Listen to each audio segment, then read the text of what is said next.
Hi, hello! It's Mommy Corphil. Gandang umaga! Ang bidyong ito ay para sa mga kaganapan bilang isang nanay.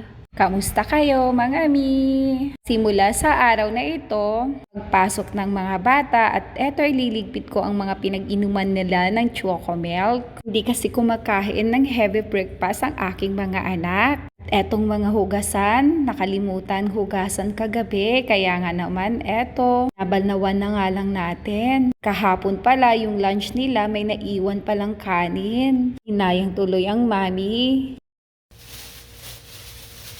Ito ilalagay. Ito kasi yung lagi nagiging problema. Hindi nahugasan kagabi. Hindi na kasi umakyat si Hindi niya na Ayan, tapos ipatapon na natin.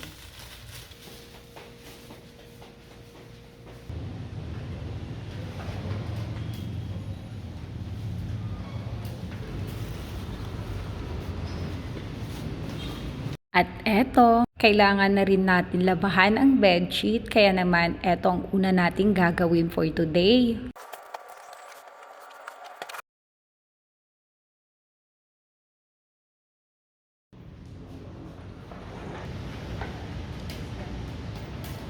At isasalang muna natin ang ating mga labada. Naman habang naglalaba, pwede pa tayong gumawa ng iba pang gawaing bahay.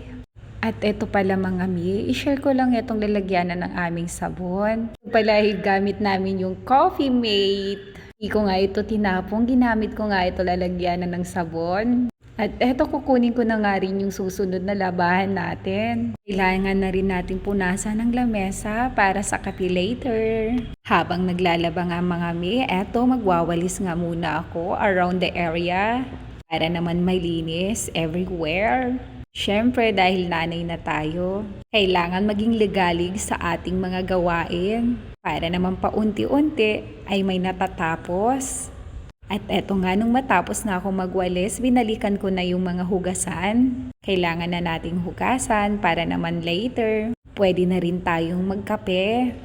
Kayo mga mami, ano na ba ang naumpisahan ninyo sa mga oras na ito? Eto nung matapos na nga, kumuha nga ako ng dahon ng oregano. Ito kasi ang gagamitin kong tea for today. Ewan ko ba, nagugustuhan ko na rin kasi. Nung una, hindi ko gusto. Kaso nga lang nung katagalan na, parang nasanay na rin ako sa amoy. Maganda kasi itong herbal para sa ating katawan. Kaya naman sa mga mami dyan, kung gusto nyo po, try nyo rin po ito. Maganda rin kasi ang benefit sa ating katawan. Naa-addict na rin kasi ako sa amoy.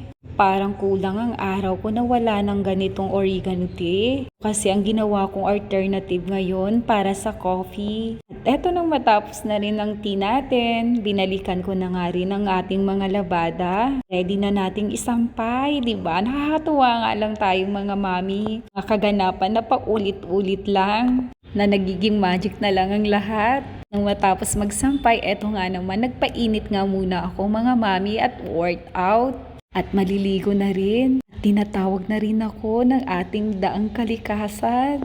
Ano ba naman, hanggang dito na lang tayo. Kita-kits ulit sa susunod na video.